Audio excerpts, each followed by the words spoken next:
After seeing a documentary about Coney Island in 10th grade called Luna Park, it made me feel more seen because it was then that I knew I was carny folk in a past life. As a 10-year-old, I also experienced an arguably life changing trauma at an amusement park.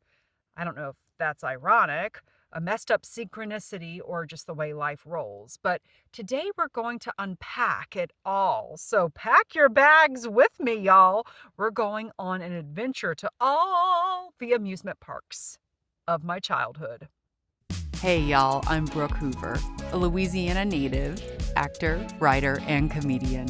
I've lost 100 pounds through diet and exercise, or shall I say, lifestyle changes. My 20-year and counting health journey has taught me that just like taking a diet pill for weight loss, body positivity doesn't magically happen overnight. I'm working on regaining my self-esteem and rekindling my love affair with Cajun and Southern comfort food in a healthier way, all the while juggling eating as clean as I can, reestablishing myself in the entertainment industry, which, as we know, is historically fat-phobic, all the while showing my inner fat girl some love. That's fat with a PH. Pretty hot and tempting. Let me tell y'all a tale or two. Okay, so before we begin this episode, this here episode that I'm excited about, and I can tell I'm excited about something when I wake up at 4:30 in the morning to like outline it, and then I put it off and put it off and put it off because I don't really want to screw it up. So much so that this episode is technically coming out later than usual, than it should be. But y'all, I really want to hear your opinions on this. Would you like a newsletter? Would you like anything else from me? I'm really trying to get the word out of my podcast for my podcast. And I really, truly appreciate all the loyal listeners. Most of y'all are my friends, or if you're not my friends, you have become my friends somehow, or mystically, you have become my friends. But friends, please let me know. Do you want a newsletter with reminders of the episodes and like best of tips? If so, what kind of tips? More like health, wellness, or like funny comedy bits, or a little bit of everything. When I was little, I was obsessed with Jenny Jones. Remember that talk show host? I was obsessed with Jenny Jones, and I was also obsessed with Martha Stewart. So clearly I had a thing for like Caucasian women in their like 40s with blonde hair who were like doing their thing. Um, yeah, I like the lifestyle kind of element of it. And then I'm like, who am I to be like a lifestyle person? Like what? But I realize that's what it is I talk about a lot about health and wellness. I like to do home improvement tips sometimes. And I also do comedy. That's how I roll. And sometimes I'm like, wait, what box? I don't fit in a box. Remember, there's a whole episode about that. Brooke in a box. What do y'all want from me? What do you want from me? But really, what would you like? How can I be of service to y'all?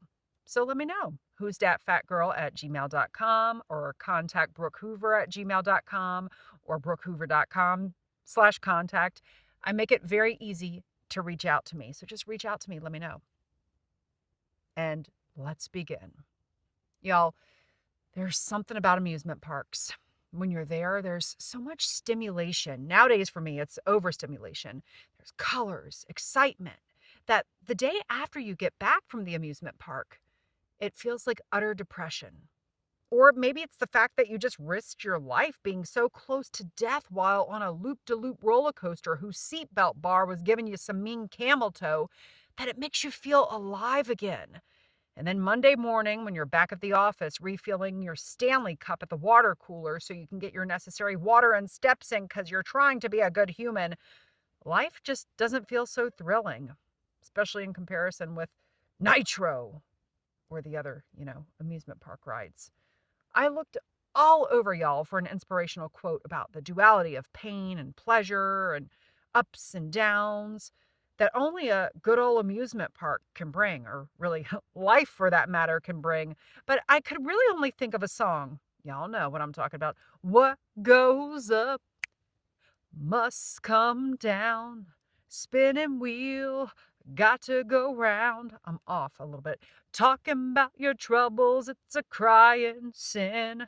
Ride a painted pony, let the spinning wheels spin. Okay, I'm off. I'm off. I need the music with me. But, anyways, that song was definitely about the duality of life and about an amusement park. I mean, ride the painted pony. So, I actually give my mama, Anne, credit for her taste in great music. I listened to that song a lot growing up. But I realize now as an adult how lucky I was to experience so many various amusement parks. In the 80s, it was probably relatively pricey, and now going to an amusement park is astronomical. I don't know how parents do it. How do y'all do it? If I had kids, I'd be like, we're going to the park, like to the regular park, no amusement park, Liberty State Park, kids, Jersey City, New Jersey. We're going to go hug trees and name rocks. And my kids, Feather and Limestone, would probably hate me. Y'all, amusement parks are expensive. So, as I dive into this episode, I don't want to sound ungrateful for the experiences. I'm grateful for all of them, even the not so great ones. Y'all, you ready to ride a painted pony and let the spinning wheels spin with me? Huh? Anyone from Baton Rouge, Louisiana, probably remembers this rinky dink amusement park that would be outlawed now. And eventually, I believe it became outlawed even then, or maybe it just went bankrupt and closed down. Perhaps I believe it was outlawed because every time we would drive by it on the way home from the mall, Mama would say, "That place is a death trap." But oh, how all the kids went, and oh, how I always wanted to go, and oh, how I went, because while I was a weird kid, my mama didn't want me to grow up to be a complete freak and not allow me the beauty of Fun Fair Park. I believe any of us growing up in the 70s and 80s can insert a park name, an amusement park name, for what I'm about to describe. But this park here is none other than Fun Fair Park across from Airline Highway from Cortana Mall. They had a carousel, like what's it called, an arcade of games, those chairs that spin in a circle and go high and shuck kids from their seats. I think that actually did happen, so I was forbidden to ride it. I think my cousin at least fell from it and scraped her knee something fierce. And there was a roller coaster called the Wild Mouse that injured several people, so of course that was majorly off limits for me.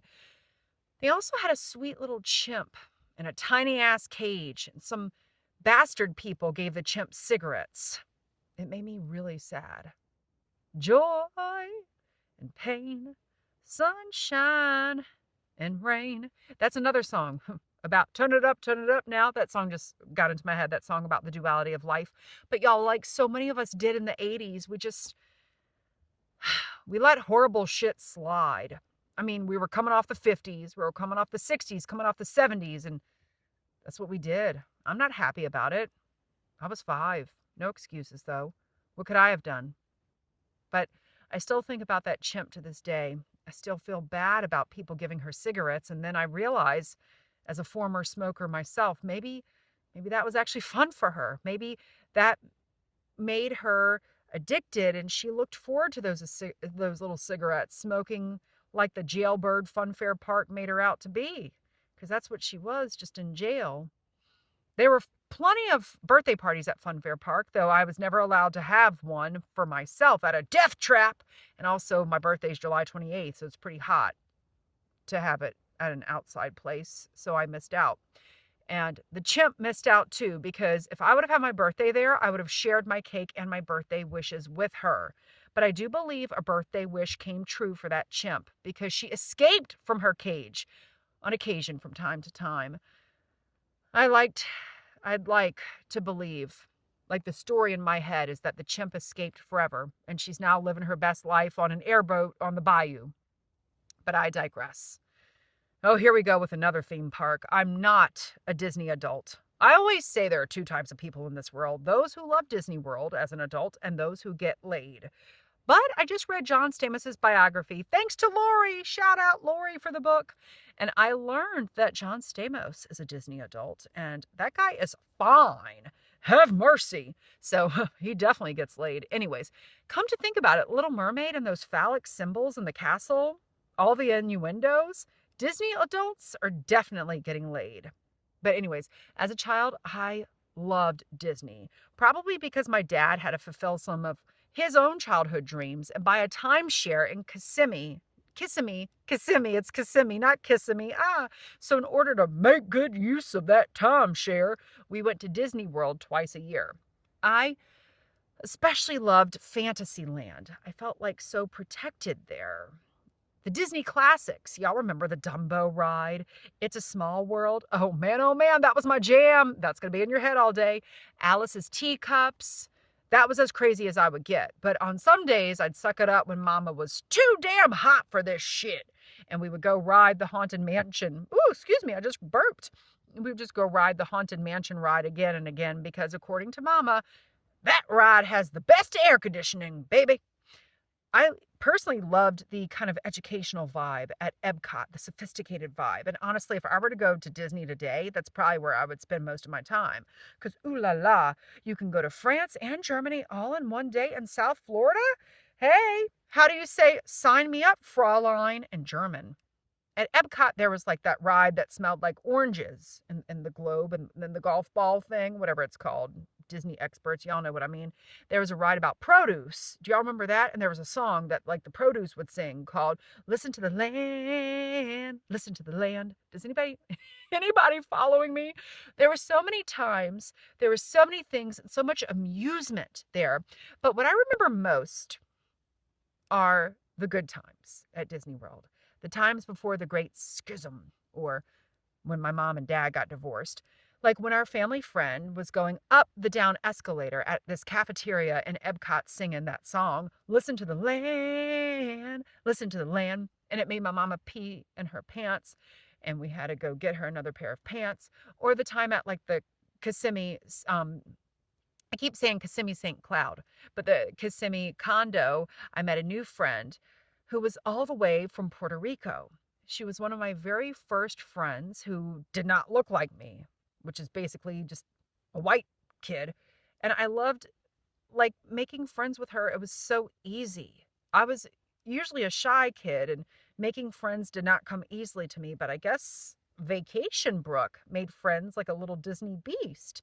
And to this day, I'm so mad I didn't get her address and become pen pals with her. She was so nice. We took a picture together. I will be posting that, as y'all know, on my Instagram. Or the time I lost my beloved blanket, Joshie Bee, who I named after my best friend. Those are things a serial killer does, by the way. And my mama, my dad, and I went from place to place all over Fantasyland and finally found Joshie Bee, the blanket, on the Peter Pan ride, right where it was, because 1980s was a safe time. 2024 Disney, someone would have stolen Joshie Bee, or more so thought it was a bomb and threw that nasty thing away. Or y'all, the time, oh, this is such a good time. I remember my mama, my dad, and I, we arrived at the Chippendale, not Chippendale as in like the male strip club, but Chip and Dale. Chip and Dale. Why don't they just call it Dale and Chip, please? Perverted minds. Anyways, Disney perverted. So, and we arrived at the Chip and Dale show an hour early to get a good seat. And these people came and they sat in front of us. And my dad and this other dad picked up me and his little daughter's chairs and put us at the front of the show. And I think I was pulled on stage. I don't remember. I was so in love with Chip. Yes, a fuzzy chipmunk. My other boyfriend, Robin Hood the Fox, was busy that day. I was just so starstruck, and I can't fully remember, but I do remember feeling like my dad and the dad of the other little girl who didn't become my pen pal either. Damn it. They were like the biggest heroes in the world. I'm like, these dads are cool. They were probably rocking the dad bod too. The second time that I thought my dad was a hero is when we saw an alligator in our backyard on the golf course in Kissimmee. And my dad was like, slowly walk away. Do not show fear and do not make a big deal of it. And he'll leave you alone. That's just the alligator from Peter Pan called TikTok, Brooke. Just let him be. I don't know. I don't know why we didn't run. I bet my dad internally was thinking, we better run for the hills. That alligator's about to come get us. Or y'all, one of the best times when I was a kid at Disney World, I ran into my best friend, Lindsay Young, and we all had an ice cream together. Have a picture of that too. How did Lindsay and I not know we were going to be at Disney World together like at the same time? Those were the days before social media and we were 8. And it was better as a surprise. Those were the days, y'all. I think my favorite part about Disney World was getting there. Not like just the flight from New Orleans to Orlando, but the monorail, y'all. I think to this day, my favorite part about anything is driving to a location for the first time. They do say it's the journey, not the destination. That's the important part. Well, sometimes I think we just have to remember that proverbial monologue. We have to remember the proverbial monorail of life, y'all. Yeah, let's sit with that. But after the divorce, mom and dad's divorce, gone were the days of Disney. But except for one time when I was 16, and my mama, her best friend at the time, her son, who was around my age, and he was also one of my pals, and my mama's friend's 80-year-old mom, who was from Japan, she traveled with bags of frozen rice, which I thought was kind of magical. We all rented a timeshare in Kissimmee, and it felt just like good old times of yore. Well, kind of. I missed having my dad there and a lot of our other family friends and family, but we met an Argentinian rugby team, so they sure made up for it. If you haven't heard an 80-year-old Japanese grandma sugared up on Dole Whips sing Don't Cry for Me, Argentina to a bunch of hot, sexy, burly Argentinian men, then you have not lived. That was fun. As a French exchange student, I experienced Euro Disney en Paris with two of my good pals, Jessica and Sarah Morgan, and our French exchange students, Adrien and Julien. They were two 16-year-old boys, and they took 16-year-old girls on a train to the outskirts of Paris to go to Euro Disney. Nowadays, it sounds kind of like a premise for a messed up Taken sequel, as if Taken needs another sequel. But back in the late 90s, it was très magnifique. At the time, Euro Disney was plus petite than Disney World, so it was like more palatable. And I think it is still plus petite. Everything in France is plus petite aux États-Unis than it is in America. Our French exchange students, they just spent the whole day riding Space Mountain. I just became all country. Our French exchange students spent the whole day riding Space Mountain on repeat. And I finally rode Space Mountain for the first time ever. I never rode it when I was little. I was too terrified. So another place that I really, really loved was Dollywood and Fanny Farkles and just Gatlinburg, Tennessee in general. What I loved about Gatlinburg was that it, like to quote Rowena Singh, who is my character from Pageant Pom Mom, Rowena Singh says, Gatlinburg is like Las Vegas, just much more Christian. And it is true. I loved Dollywood because it was like Frontierland at Disney World, rugged and less pretentious, less fancy. And, I always love a good log flume. It was like nothing but different types of log flumes and country music. And I bet there was good food. I don't quite remember that. But my friend Arlie and I, we sure loved to go. And our friend Cora, she was little, but Cora would go with us too. I don't know why I'm becoming all country and Rowena sing on y'all. But gosh, I sometimes when Arlie and Cora couldn't come with us, my dad would like, just be my friend, and we would play putt-putt in Gatlinburg. We would do bumper boats. We did these bumper boats that I couldn't drive. I just kept going in circles and circles, and my dad would be like, Brooke, you got to shove it forward. You got to shove it forward, Brooke. Um, and I think I had to get like public assistance to jump in and swim to me and like make me stop with the bumper boat and swim me back to safety. But I really loved that. I really loved like the mini golf. Of course I remember Dollywood, but yeah, I just remember Gatlinburg in general. I heard Gatlinburg has really changed. But what I really loved about Gatlinburg was we would like take a drive there and pass this stream along the way. It was a good like 2.5 hours from where we stayed, where we had a house in North Carolina. But that house in North Carolina, I would sometimes get bored of just like trees and mountains. And oh, how I would kill for just trees and mountains and boredom. My mama always said, boredom Boredom is a privilege, baby. Better being bored than being stressed out. Go deal with that boredom. That's what she always said in North Carolina because, they couldn't take me to Gatlinburg every damn day. But when we did go to Gatlinburg once a year, it was always really fun to get off the mountain and go get overstimulated with like all this crazy amusement parkness at this random town in the mountains that was much more Christian than Las Vegas, and then go back up the mountain back to North Carolina. Another time we went to, I guess it was Six Flags. What is that park in Williamsburg, Virginia? I just remember the big bad wolf. My dad wrote it, and we had a mug, we had a cup about it. I remember I wanted to write it, but I was too young. But I think I was kind of glad I was too young because I was terrified to write it secretly. There's a whole other special place in hell for water parks. And by special place in hell, I mean that fun part of hell where we all kind of want to go and like see like George Carlin and some like really cool people who may or may not go to heaven. I don't know why I just picked George Carlin specifically. Nothing against him.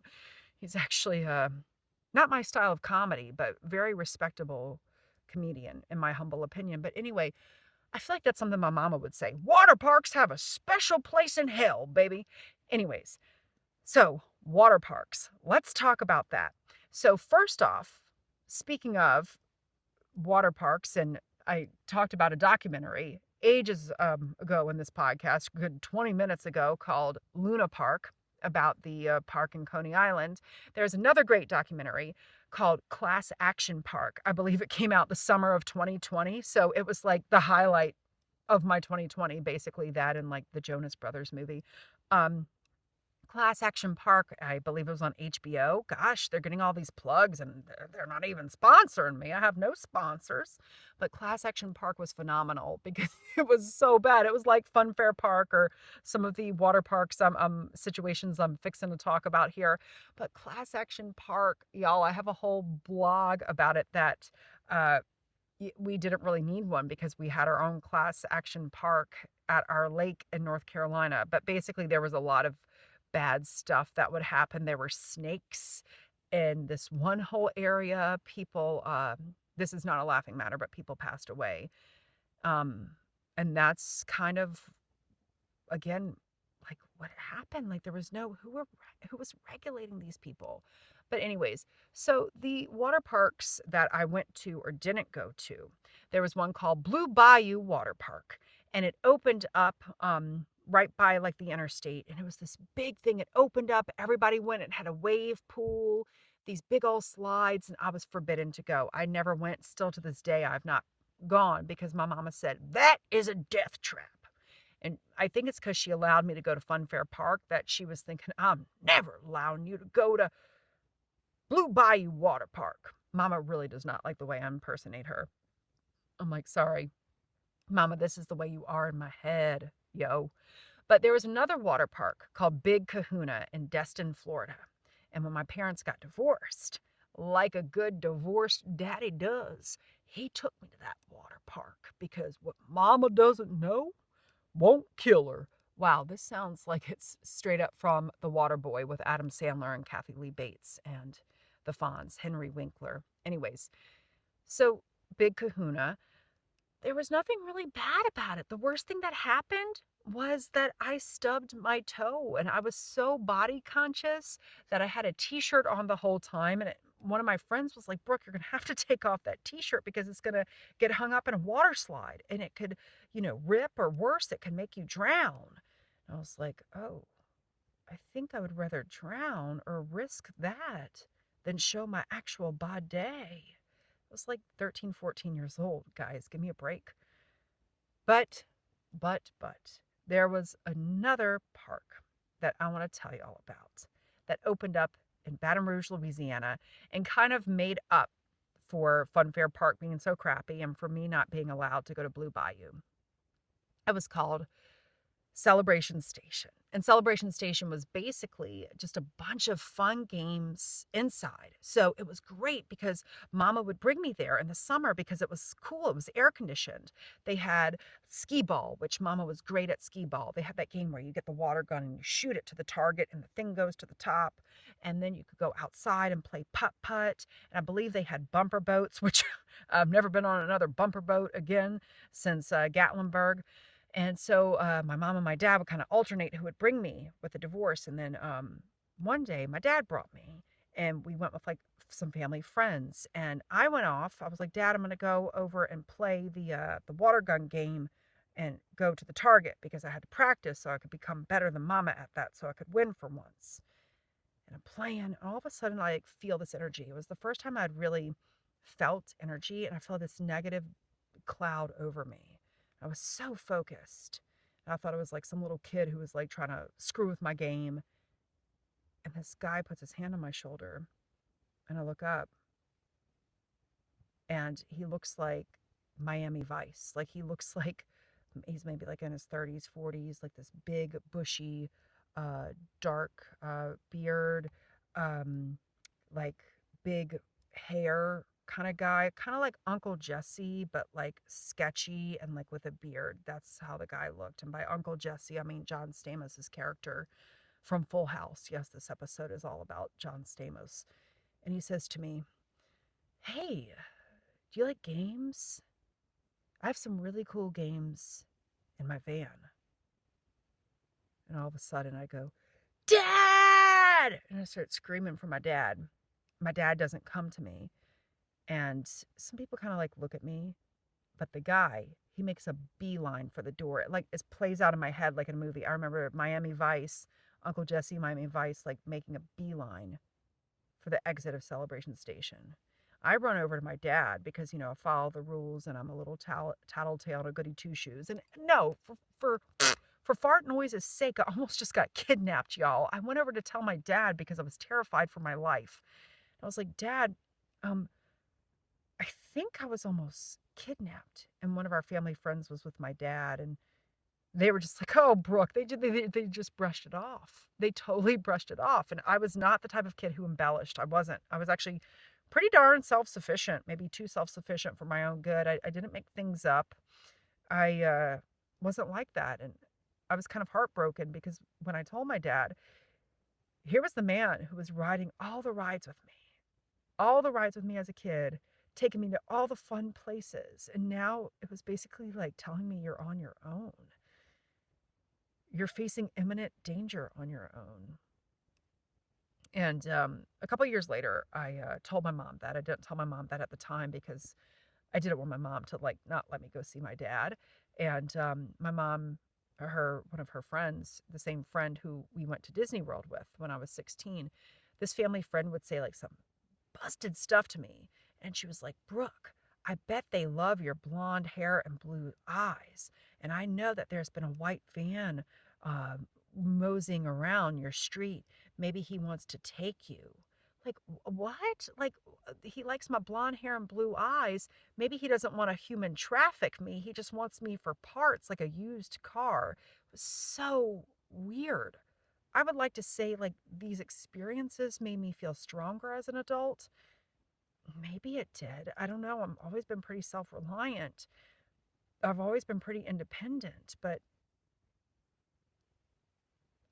it was a childhood trauma, y'all. It was a childhood trauma at one of like the happiest places on earth. Well, aside from Disney World, Celebration Station. And people argue that childhood trauma sometimes can cause weight gain. So you're gaining weight because it's like you're building up a barrier. That could be a connection. You want to be unseen. You want to be unseen. You don't want them to see you with your blonde hair and blue eyes so you're not stolen by some weird, full house like reject looking creeps in vans. No, no. I don't know. I don't know if this particular trauma led to me being overweight. I don't know if I want to unpack that. We've already unpacked it. And you know what? We're going to pack it back up and go to adulthood. So my friends Josh and Missy, they worked at Six Flags Great Adventure, which is in New Jersey. And they Josh was like the Joker. He was the Joker in the live show. And my friend Missy, she was like a dancer in the like the Fright Fest, the Festival of Fright. Like, and it was that song from Evanescence, "Leave Me into Darkness." I forget exactly how it goes, but I can always remember Missy and her friend Renee dancing to it like little ghouls. Anyways, Josh and Missy got us into Six Flags Great Adventure for free. It was so awesome. I was starting to lose weight, so I would just like go and be so glad when I could like fit into Nitro and fit into like the Batman ride. I mean, it still gets like camel toe, and I would kind of adjust my like stomach and my like inner tube fat a little bit, and I would fit into the rides perfectly. It was so much fun. A few times I almost felt like my fat was shoved up so hard to my boobs that I was having a heart attack, but it was amazing. I hate to overuse the word amazing. I think I've only used it once, and that was just then. Um, but the next day afterwards, it would have this utter sense of depression. I had never felt depression so badly. And I think it was because we would wake up early and we would all like drive out in Josh's Volvo station wagon super early to like the country of New Jersey and come back. We were gone for like 12 to 14 hours. Those really were the days. And I tried to extend those days after Josh and Miffy, Josh and Miffy, Josh and Missy moved back to Massachusetts. And some other friends and I would be like, guys, let's go do something fun for the day. And we would drive from Brooklyn, where we lived, Park Slope, before it became too overpriced. We would drive to on Ocean Parkway all the way to the water to Coney Island. Y'all remember that documentary, Luna Park? The minute I set foot on Coney Island, I felt like I was at home. Seriously, I really did. Despite the fact that there was like a man walking around with parrots and I wanted to go touch the parrots, and then I turned around running, screaming when I realized he also had a snake on his shoulder. How could like two parrots and a snake occupy one man? That seems like a lot of real estate. But, anyways, one day we all went to this fortune teller at Coney Island, and she says to me, now listen, I am going to tell you some very important stuff, and you must not tell anyone else. You are surrounded by jealousy. So, of course, my friends Jill, Wes, Carrie, Yanni, and I all shared with each other, and she told us all the exact same shit. We each spent like 20, 25 bucks for her, which was a lot in the early 2000s. And that's probably why she didn't want us to share any info with each other. The Viking ride, what's that called? The Cyclone. Oh, God. I feel like I almost died on the Cyclone a couple times, but I was reborn. I shot Men in Black 3 over there. We had to ride the Ferris wheel. I'm like, sign me up to ride the Ferris wheel. And I volunteered to ride the cart that you go over and it moves. So you're on a Ferris wheel, but you're also on like a track that goes forward and back and forward and back. And oh my gosh, after 10 hours, I thought I was about to pass out. But I think my friends were about to pass out worse for me because I kept talking in my dog Precious's voice the whole time, saying, Gills, isn't this fun? And I think my friends wanted to kill me. That was a great time. Another film we shot was Music and Lyrics. Y'all remember that one with Hugh Grant and Kristen Johnson's in it and Drew Barrymore? That's just how I reconnected with one of my best pals, Denny, at Adventureland in Long Island. But again, kind of like Disney World. The experience of Adventureland and shooting a movie was great, but the best part was remembering Danny. My friend Jabini's was there, and getting to meet Drew Barrymore's dog Flossie in the very early morning when I was having biscuits and gravy. Dog Flossie, Drew Barrymore's dog, who is now in heaven.